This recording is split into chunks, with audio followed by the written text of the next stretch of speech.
Dernière édition de Métro News pour cette semaine. Madame, Monsieur, bonsoir.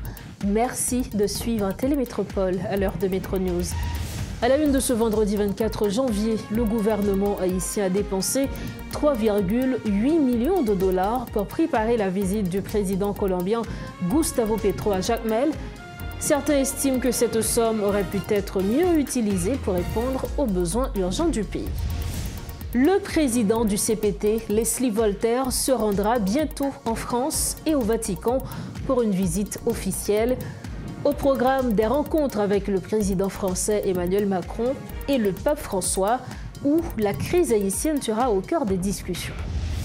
Également, au titre de ce vendredi, la Banque de la République d'Haïti a lancé officiellement le programme TIC Haïti BRH, qui vise à renforcer le capital humain du pays dans un contexte marqué par la fuite des cerveaux.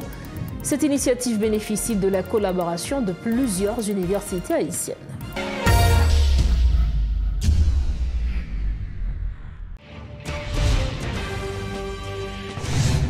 Bienvenue à tous au développement des titres de l'actualité. Comme annoncé, le gouvernement a dépensé 3,8 millions de dollars pour organiser la visite du président colombien Gustavo Petro à Jacmel.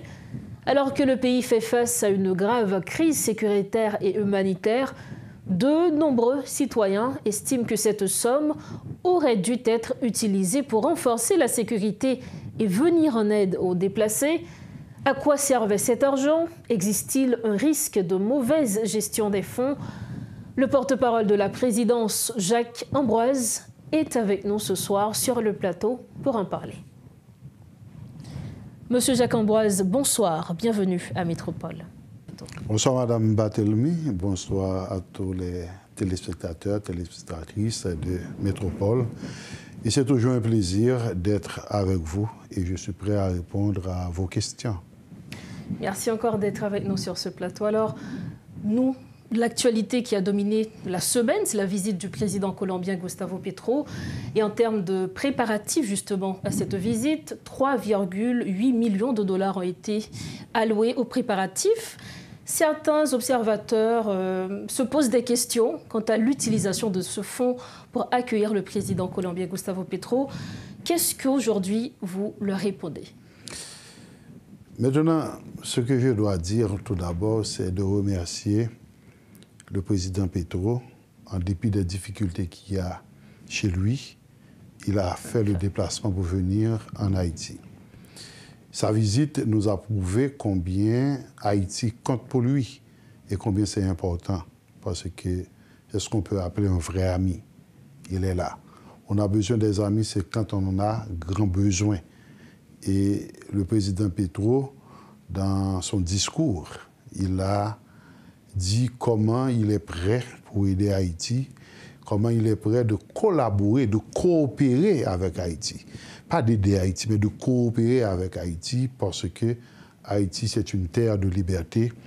C'est Haïti qui a permis à la Colombie, la Grande Colombie et d'autres pays de l'Amérique du Sud et de l'Amérique centrale et de proclamer leur indépendance. Maintenant, par rapport aux 3 millions dépensés, je peux comprendre la préoccupation de ces gens, mais il faut dire une chose.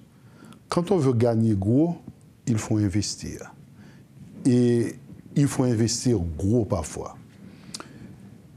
Quand on voit Jacmel, si on prend l'aéroport de Jacmel, il y a eu des travaux qui ont eu lieu sur cet aéroport. Avant, on avait 760 mètres de piste.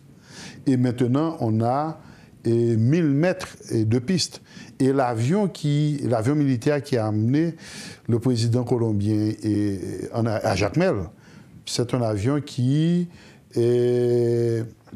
normalement, peut avoir à son bord 40 à 45 personnes. C'est-à-dire, c'est un aérogare ouvert à l'international maintenant. Et il y a environ près de 400 de petits avions qui tournent autour de Jacmel à chaque fois. C'est-à-dire, si on veut faire de Jacmel vraiment la capitale bolivarienne de l'Amérique du Sud, maintenant, Jacmel est ouvert. Maintenant, l'État haïtien doit avoir un tour de contrôle. à Jacmel pour que l'aéroport soit vraiment international. On a besoin de mettre de la lumière sur la piste. Il y a déjà un service d'immigration, service de la douane et d'autres services qui marchent, BLTS, d'autres services qui marchent avec un aéroport quand c'est ouvert à l'extérieur. Maintenant, c'est un grand pas pour Jacmel. Autre chose, il y avait des nids de poules à l'avenue Barranquilla. Et on a, comment dirais-je? Asphalté. Oui, l'avenue Barranquilla, à l'approche du carnaval, maintenant ça va se faire autrement. Et on a complètement réparé la mairie de Jacmel. Donc, si l'on comprend bien... C'est-à-dire, c'est un investissement, déjà à court terme, on voit et les retombées, et à moyen et à long terme, on va voir comment que cette visite a aidé à transformer la ville de Jacmel. Et j'ai entendu un ancien sénateur de cette ville qui a applaudi dès demain cette initiative. Donc si l'on comprend bien, Monsieur Ambroise, donc ces investissements, vous parlez plutôt d'investissements pour Jacmel qui ont des impacts directs et non pas seulement des préparatifs qui sont liés simplement à la visite du président Petro. Non, ces préparatifs n'étaient pas liés tout simplement à la visite du président Petro. Et puis ensuite, qu'est-ce qu'on aurait dit si on n'avait fait rien pour la ville pour dire c'est comme ça on reçoit les étrangers chez nous? Même si c'est un ami, c'est-à-dire, c'est ça dans notre culture. Quand on va recevoir quelqu'un, on doit se mettre au pas. On doit avoir, c'est-à-dire on doit offrir tout ce qu'on a de meilleur, tout ce qu'il y a de beau. C'est l'image du pays. C'est l'image du pays. Et quand vous parlez d'image, et Madame Barthelemy, vous savez, j'étais chroniqueur sportif. J'aime prendre cet exemple. Quand Fidel Castro parlait de Sotomayor, il disait... Sotomayor représente à lui seul beaucoup plus que le ministère du Tourisme et de la Culture et cubaine. Parce que Sotomayor vend Cuba. Parce que Sotomayor, à chaque fois qu'on parle de lui, on va faire référence à Cuba. C'est tout comme pour cette visite. C'est ce que vous voulez faire à travers Mais justement à travers Jacmel. Parce que quand le président est venu pendant que son pays traverse d'autant de difficultés, d'autant de problèmes. Et quand Jacmel avait offert un visage accueillant, sympathique, les Jacmeliens étaient les deux côtés de la route pour applaudir le président et Petro. Et il a délivré un message. Il a parlé avec son cœur. Et il a dit comment Haïti, terre de liberté, comment qu'aujourd'hui c'est un impératif d'aider Haïti à sortir de cet imbroglio. Et quand on dit pourquoi on a dépensé cet argent, et on prend un exemple, les gens qui sont dans les camps, etc. Je compatis au problème des gens qui sont dans les camps. Mais pour résoudre leurs problèmes définitivement, il faut que nous ayons des entrées. Pour résoudre leurs problèmes définitivement, il faut qu'il y ait des investissements infrastructurels dans le pays. Il faut qu'il y ait un plan, il faut qu'il y ait un programme. Est-ce que ça sous-entend que, puisque vous dites pour résoudre leurs problèmes définitivement, est-ce que ça sous-entend au niveau du gouvernement, au niveau du Conseil présidentiel de transition, vous travaillez justement pour aider à ces familles? Mais évidemment, évidemment. Par exemple, il y a différents ministères. Il y a le ministère des Affaires humanitaires, il y a le ministère de la condition féminine et d'autres ministères qui, de temps à autre, interviennent pour aider ces gens-là. Et il y a des organisations internationales qui font la même chose. Mais cependant, il ne faut pas seulement penser à les aider aujourd'hui ou après-demain. Maintenant, quel est le plan de développement durable pour que ces gens-là ne sont plus dans les rues, pour que ces gens-là ne sont plus dans cette situation de famine? Mais par exemple, également le rétablissement de la sécurité, puisque nous savons que c'est le principal sort, c'est le principal, comment je pourrais dire ça, c'est ce qui est en cause. Là, on parle de l'insécurité du point de vue physique. Mais il y a de l'insécurité alimentaire également ici. Et il y a près de la moitié de la population qui vit dans une situation de famine. Et maintenant, la visite du président Petro nous a permis également de paraffer des protocoles pour dire sur le plan militaire et policier comment ils vont nous aider. Parce qu'il y avait une délégation. Il y avait une délégation. Il y a la déclaration de Jacmel. à travers la déclaration de Jacmel, et on a publié ça et un peu partout. C'est-à-dire, si vous êtes allé sur le site de la présidence, et il y a beaucoup de groupes, et il y a beaucoup de journalistes qui ont la déclaration de Jacmel pour dire 1, 2, 3, 4, voici les principaux chantiers. Les chantiers qu'on va travailler dessus ou bien qu'on a commencé de travailler dessus. Par exemple, si on prend le problème de la sécurité. Le problème de la sécurité, il y avait une forte délégation haïtienne avant même la venue de Petro, avant même le premier conseil des ministres binational et des gens et du gouvernement, que ce soit les ministres de la justice, de la défense, le directeur général de la police, le général en chef de l'armée, s'était rendu en Colombie pour... Le premier conseil des ministres. Justement, c'est-à-dire, là, il y a des points clés sur lesquels, par exemple, sur le plan de l'éducation, et il y a un contrat il y a beaucoup de contrats, par exemple, pour la petite enfance, dans le secondaire, et on a prévu également comment la Colombie peut nous aider à donner à chaque étudiant, à chaque élève, un plat chaud. Et dans l'agriculture, c'est la même chose, l'agriculture bio. Pour l'environnement, on a signé des accords pour le commerce. Oui, on a fait ça également pour comment on va commercer entre Haïti et la République de Colombie. C'est-à-dire les retombées sont là, mis à part ce que représente la visite du président Petro comme image. Mais comme retombée, il y en a aussi, que ce soit pour la ville de Jacmel et que ce soit pour Haïti tout entière. Monsieur Jacques-Ambroise, on va retourner un petit peu à la question sécuritaire. Est-ce qu'on peut s'attendre à ce qu'il y ait des soldats colombiens qui fassent partie de la mission multinationale ou cette aide, ou du moins cette collaboration sera apportée autrement? Maintenant, cette collaboration pour la présence des soldats colombiens, non, je ne peux pas vous garantir ça. Mais je sais une chose, il y aura des soldats, des policiers haïtiens qui vont recevoir de la formation en Colombie. Et il y aura également des Colombiens qui vont venir sur place pour aider nos policiers à parfaire leur technique, surtout dans les techniques de renseignement. Il y a ça. C'est-à-dire c'est une coopération qui est réelle et très prochainement, et en équipement également, et les Colombiens sont prêts à nous aider et ils vont nous aider.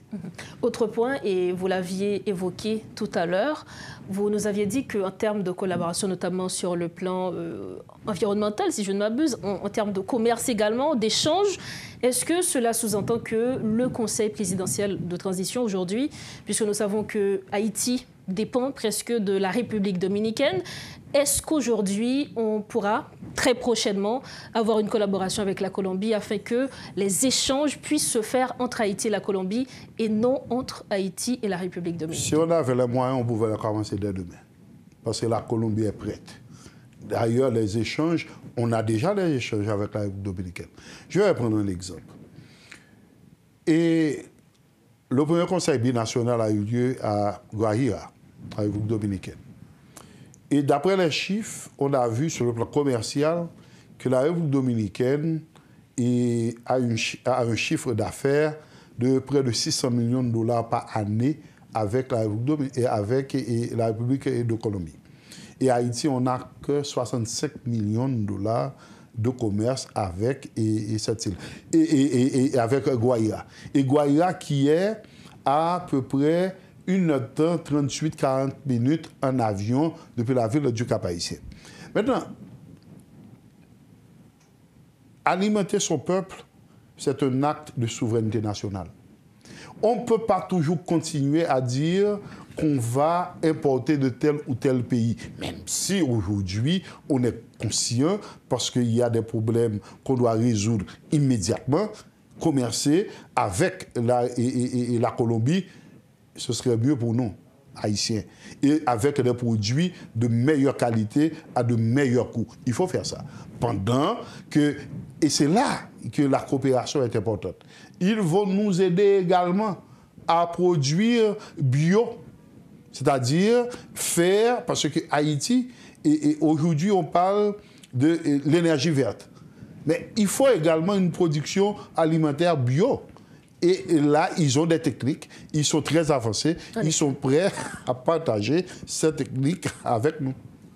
Et comme dernière question, M. Jacques-Ambroise, pour mettre fin à cette interview, Il est clair que, notamment le président du Conseil présidentiel actuel, M. Leslie-Voltaire, se tourne plutôt vers la collaboration Sud-Sud, d'ailleurs on le dit. Est-ce que vous ne craignez pas, en tant que porte-parole du CPT, qu'après le mandat du président Leslie-Voltaire, qui d'ailleurs prendra fin le 7 mars prochain, que ces collaborations ne cessent? Non, ces collaborations ne vont pas cesser. C'est pourquoi il y a des protocoles. C'est pourquoi il y a des signatures. Et il y a ce qu'on appelle la continuité de l'État. Et après M. Leslie-Voltaire, ce sera M. Fridjian. Pendant qu'on nous parlons de Fridjian, Fridjian était à Washington pour rencontrer les pays de l'Afrique, pour voir comment on peut et quel type de collaboration peut-on avoir.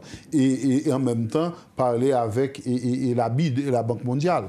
C'est-à-dire, ils travaillent en synergie pour trouver la sortie, pour jeter les bases. Parce que n'oubliez pas, c'est un gouvernement de transition. On ne peut pas tout faire, on ne peut pas tout régler. Et la principale mission de ce gouvernement et du CPT, c'est d'organiser des élections. Qui sera fait cette année? Des élections seront organisées cette année. Et c'est pourquoi les routes seront débloquées. On doit rétablir la paix pour qu'il y ait des autorités constituées. En entamant cette interview, vous m'aviez parlé des gens qui sont les déplacés internes. C'est-à-dire, il faut qu'il y ait de la stabilité. Parce que ce qui nous empêche d'avancer, ce qui nous empêche d'avoir un autre pays, c'est parce qu'il y a trop d'instabilité dans le pays. Le moment est venu pour que cette transition soit la dernière transition et qu'on jette et vraiment le dévolu sur comment construire un vrai pays, une vraie nation. Et surtout, pour terminer, j'aimerais dire une chose. À chaque fois que je termine mes interviews, il faut qu'il y ait quelque chose sur laquelle, en tant qu'Haïtien constatant, qu'on dise qu'on ne va pas toucher ça. Et si on touche ça, il y a une ligne rouge qu'on ne doit pas franchir. Et cette ligne rouge-là, on doit s'entendre, on doit trouver la bonne formule et que, comme le président Petro était si fier pour dire, qu'en 1804, et c'était une longue bataille pour aboutir à 1804. Et les esclaves disaient liberté ou la mort. Aujourd'hui, on doit dire également, c'est non seulement la liberté, la démocratie, mais qu'Haïti vive, qu'économiquement, que notre peuple cesse de souffrir de cette façon-là. Et il faut créer l'indépendance économique de cette nation. Et nous ne pouvons pas le faire seuls. C'est tous les Haïtiens avec la collaboration, la coopération de nos partenaires aussi. D'ailleurs, c'est nous Haïtiens qui avons initié la coopération Sud-Sud. Donc il nous faut agir pour ce pays. Merci infiniment à vous, Monsieur Jacques-Ambroise, d'avoir été notre invité. Merci, et Madame Barthélemy, j'aurais aimé passer toute la soirée à répondre à vos questions. Merci à tous et les téléspectateurs et téléspectatrices de Métropole. Merci encore à vous. Voilà donc les propos du porte-parole du Conseil présidentiel de transition, M. Jacques-Ambroise. Il était l'invité de Métro News ce soir. Merci de votre fidélité à Métro News. L'organisation des élections est une nécessité, affirme le conseiller président Edgar Leblanc-Fils. Il souligne que l'intérim ne constitue pas une solution durable et que tout doit être mis en œuvre pour garantir la tenue des élections d'ici la fin de l'année 2025. Ces propos ont été tenus en marge de la visite du président colombien à Jacmel. Moi, je préfère concentrer dans le travail de participation dans le conseil, en coopération avec le gouvernement, et surtout dans la réflexion sur quelle action concrète poser qui est capable d'inspirer confiance et faire que la population mette ensemble avec l'autorité pour nous sortir dans un moment difficile que nous vivons là. Et comment ça y est connu là dans le conseil là? Ça pas mal parce que quand même, il faut vivre ensemble. Et quand on dit qu'il faut vivre ensemble, c'est-à-dire collaborer autant qu'on peut pour que nous soyons capables, avec le gouvernement, faire le peu que nous sommes capables de faire, mais qui baille signal net, clair, de manière à ce que, sur le plan de la sécurité, il y ait des actions concrètes qui sont faites. Car c'est vrai, gen l'idée, gen projet, gen déclaration qui fait, mais moun yo besoin ouais des bagages qui réalisés et qui dit que pour chaque déplacé il a commencé à retourner dans l'espace côté que gang de météo dehors et il a trouvé que action police nationale là a renforcé et confiance a établi comme ça route pour nous faire élection il y a prouvé parce qu'il faut que nous arrivions dans l'élection cette fin d'année et que nous sortions dans l'intérim. L'intérim n'est pas une garantie. Le président du CPT, Leslie Voltaire, en tournée en France et au Vatican. Accompagné d'une délégation de haut niveau, le président du Conseil présidentiel de transition, Leslie Voltaire, effectue du 25 au 31 janvier 2025 une visite officielle en France et au Vatican. Cette tournée stratégique vise à consolider les relations diplomatiques et à mobiliser le soutien international nécessaire pour faire face aux défis majeurs auxquels Haïti est confronté, souligne le CPT dans une note. M. Voltaire devrait s'entretenir avec le président français Emmanuel Macron ainsi que le pape François sur des questions touchant la sécurité, l'assistance humanitaire, le développement institutionnel et la relance économique. Parlons à présent économie à Metro News, lancement officiel du programme TIC Haïti BRH, un programme visant le renforcement du capital humain en Haïti dans un contexte de fuite des cerveaux. Cette initiative de la BRH en collaboration avec plusieurs universités du pays a été lancée à l'occasion de la Journée internationale de l'éducation. Elle devrait permettre de renforcer les compétences numériques en Haïti, comme l'a souligné le gouverneur de la BRH, Ronald Gabriel. Ce programme d'une durée de 2 ans couvre presque tous les départements du pays. Suivez ce compte-rendu de Riti Fortuné. La fuite massive du capital humain du pays est sans conteste l'un des plus grands obstacles à la croissance de l'économie haïtienne. Une note de politique monétaire de la BRH pour le dernier trimestre de l'exercice fiscal 2022-2023 a déjà mis en lumière l'impact de ce fléau qui ne cesse d'augmenter au fil des années, notamment en raison de l'insécurité croissante et de la violence des gangs. C'est dans ce contexte alarmant que la Banque centrale, en collaboration avec des universités du pays, a initié le programme TIC Haïti BRH. Entre l'urgente nécessité de répondre aux besoins du secteur économique et financier du pays et l'impératif de pallier à l'exode constaté sur le marché du travail, le gouverneur explique le bien fondé de la démarche. Ronald Gabriel. Le besoin d'abord de contribuer à réduire la fracture numérique en renforçant la base des infrastructures technologiques qui n'est autre qu'une masse critique de capital humain outillé dans le domaine. Ensuite, les réflexions au niveau de la Banque centrale ont montré que la démarche d'assurer la stabilité financière, laquelle relève de notre mission statutaire, ne se limite pas seulement au respect par les institutions financières des régulations et des normes prudentielles, mais aussi elle concerne l'existence de professionnels spécialisés capables, entre autres, de renforcer la protection de notre espace numérique face aux risques cybernétiques, d'appliquer les bonnes pratiques de gestion informatique et des bases de données ainsi que de l'efficacité des réseaux, de proposer des solutions technologiques innovantes et d'optimiser des systèmes d'opération. On prit part à ce lancement les représentants des différentes universités inclus dans ce programme de formation d'une durée de 2 ans dédié aussi au renforcement des compétences numériques en Haïti. Si l'accent est mis pour le moment sur les technologies en raison de leur caractère transversal et prépondérant, des secteurs faisant aussi face à cette déperdition seront pris en compte graduellement, soulignent les responsables. L'IA aujourd'hui, en termes de cybersécurité, ne peut pas être considéré comme quelque chose de pointu qu'on peut mettre de côté. L'IA est autant utilisée pour développer des stratégies et des solutions pour attaquer les organisations que utilisée pour développer des stratégies et solutions pour se protéger. Donc aujourd'hui, il est indispensable de maîtriser ces technologies, notamment qui sont concentrées sur les IA génératives. Donc ça sera la deuxième phase du programme qui va démarrer après cette première phase avec une cohorte différente, une nouvelle cohorte qui ne sera pas la même. Cette initiative est d'autant plus importante que le développement du numérique favorise une réduction des inégalités à travers le pays, suivant un rapport élaboré par la Banque mondiale sur Haïti. Les représentants des universités sont unanimes à penser que cette formation constitue un pas en avant pour le pays dans un contexte de grande crise affectant des pans entiers de la société. On a d'une part des déficits de compétences, non seulement à cause des départs, mais aussi à cause du manque d'investissement dans l'humain depuis des années. Et ça a comme conséquence que maintenant, des fois, on recherche des compétences qu'on ne retrouve pas. Et nous, on espère, à l'aide de ce programme, pouvoir un peu diminuer ce problème-là.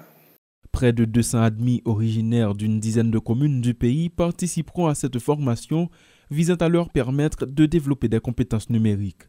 En plus de renforcer leur présence sur le marché du travail, ces bénéficiaires seront outillés pour mettre sur pied leurs propres initiatives d'investissement, affirme le gouverneur de la Banque centrale, soulignant l'importance que cela pourrait avoir à la longue en favorisant la relance économique. Intéressons-nous à présent au secteur médical. Le 19 janvier 2025, un groupe de médecins dirigé par le docteur Wesley Joseph a lancé les clubs Surgimed pour soutenir les étudiants et professionnels des sciences de la santé en Haïti. Cette initiative, née de la réflexion sur l'importance du mentorat, vise à aider les étudiants et professionnels de la santé à réussir et à perfectionner leurs compétences malgré l'impact de la crise sécuritaire sur le secteur médical. Nous avons le privilège de recevoir sur le plateau de Métro News ce soir le docteur Wesley Joseph, chirurgien et PDG du groupe Surgimed, qui va nous en dire plus. Docteur Wesley Joseph, bonsoir. Un plaisir de vous recevoir sur ce plateau. Bonsoir, docteur Badelmi. C'est également un plaisir pour moi de partager le panel avec vous ce soir. Donc, bien avant, j'aimerais saluer les téléspectateurs et téléspectatrices de la Télémétropole, ainsi que mes collaborateurs du groupe Surgimed. Vous avez lancé récemment le groupe Surgimed. En dépit de la conjoncture, en dépit de l'insécurité qui bat de l'aile, en dépit du fait que des médecins, des personnels du secteur médical sont victimes toujours de l'insécurité, qu'est-ce qui vous a motivé, en dépit de tout cela, de lancer Surgimed? Bon, alors, le groupe Surgimed, tout d'abord, c'est un groupe qui évolue dans le secteur de la santé, avec plus précisément pour mission la promotion de la santé, avec emphase sur les soins chirurgicaux. Donc, effectivement, comme tu l'as mentionné, ce week-end, plus précisément le dimanche dernier, nous avons lancé les clubs Surgimed et cela répond à ce qu'on pourrait dire à la responsabilité sociétale de notre entreprise, mais aussi face au constat où on peut voir que la majorité des structures sanitaires sont détruites et généralement c'est là que l'on forme les étudiants en sciences de la santé, futurs médecins, futures infirmières, futurs techniciens de laboratoire, mais aussi face à une vague migratoire où le secteur de la santé, plus précisément les professeurs qui s'en vont, les étudiants qui s'en vont, et face à ce tableau combien triste, le groupe Surgimed s'est dit de lancer les clubs Surgimed avec pour principale mission d'encadrer ces jeunes par la formation continue, le mentorat, c'est-à-dire servir de pont entre les aînés et ces jeunes-là. Donc, du coup, nous avons lancé les clubs Surgimed avec comme thème « Quel avenir pour nos étudiants des sciences de la santé sans le mentorat ?» Alors, vous l'aviez évoqué, nous savons que l'insécurité, la violence des gangs touchent tous les secteurs de la vie nationale, notamment le secteur médical. J'ai envie de vous demander, en tant que médecin, quel est votre quotidien? Comment est-ce que vous côtoyez l'insécurité tous les jours? Bon, l'insécurité, comme tout autre citoyen, donc c'est avec beaucoup d'inquiétude aussi que moi-même, je la côtoie. D'ailleurs, moi-même qui suis chirurgien, et j'en suis témoin des patients que l'on reçoit avec des plaies par balle, et surtout avec ces histoires de balles perdues. Donc c'est quand même stressant notre quotidien. Revenons à présent au groupe Surgimed, vous l'aviez évoqué. Vous avez lancé les clubs Surgimed le 25 janvier dernier. Est-ce qu'il y a en perspective d'autres activités qui sont proches, d'autres événements pour marquer justement la continuité de Surgimed?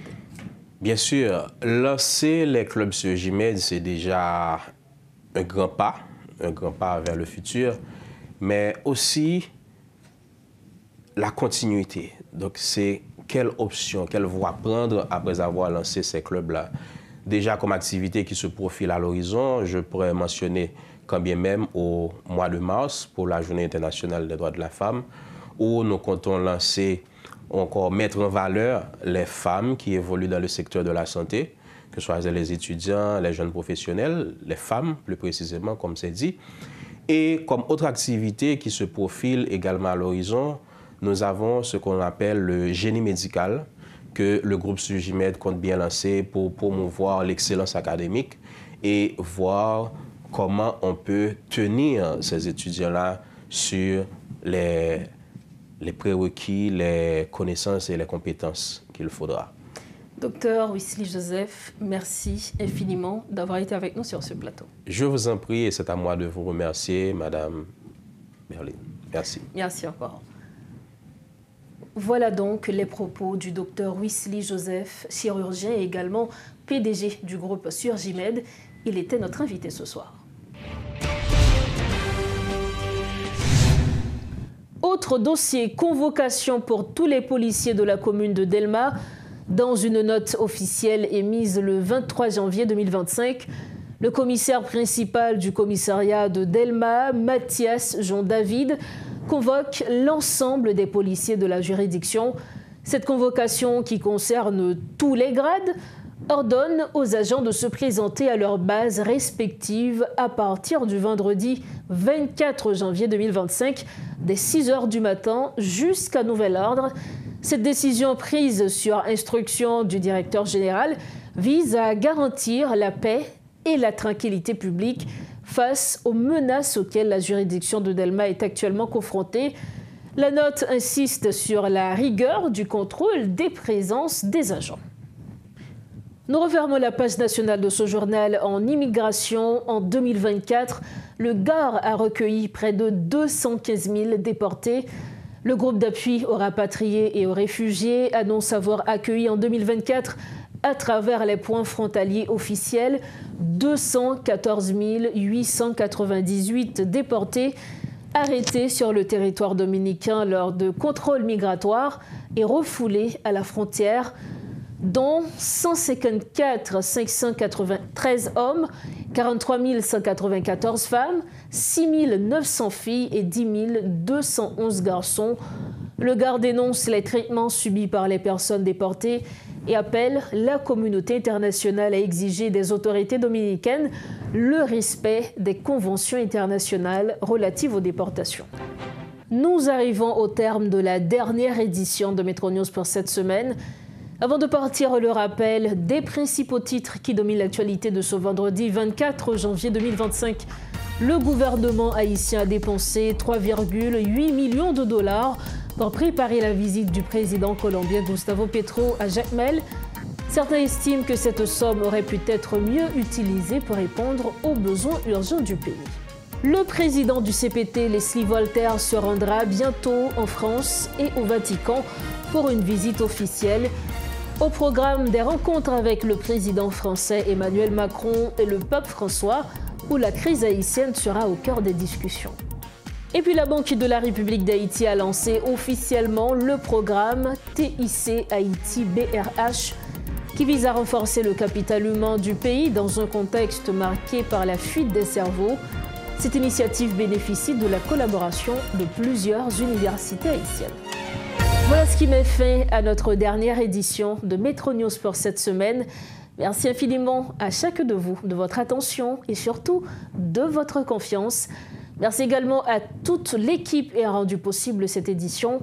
C'est le week-end, profitez bien de la vie et surtout rejoignez-nous sains et saufs lundi prochain, toujours sur Télémétropole. Bonsoir.